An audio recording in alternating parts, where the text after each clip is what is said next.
আসসালামু আলাইকুম, সবাইকে স্বাগত জানাই আমার ছোট্ট একটি ভিডিওতে।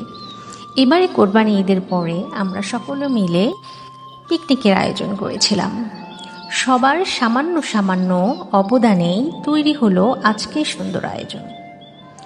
সকলে মিলে দিল চাল, ডাল, আলু, পেঁয়াজ, আদা, রসুন, গরম মশলা, মুগ ডাল।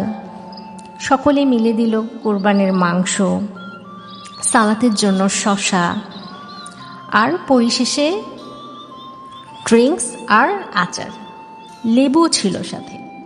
সবার ভালোবাসা আর সহযোগিতায় রান্না হলো মজাদার খিচুড়ি। একসাথে মিলে খোলা আকাশের নিচে ছাদে বসে খাওয়া, আড্ডা আর আনন্দে কাটলো দারুণ কিছু মুহূর্ত।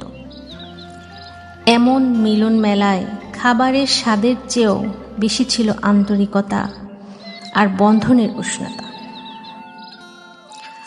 আয়োজনটা বড় ছিল না, কিন্তু ভালোবাসাটা ছিল অনেক বড়।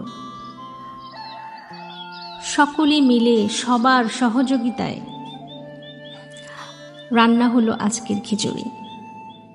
সবার সহযোগিতায় সফল হলো আমাদের ছোট্ট আয়োজন।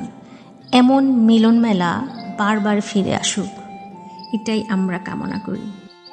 আবারও হবে কোনো এক সময় একসাথে বসে খাওয়া।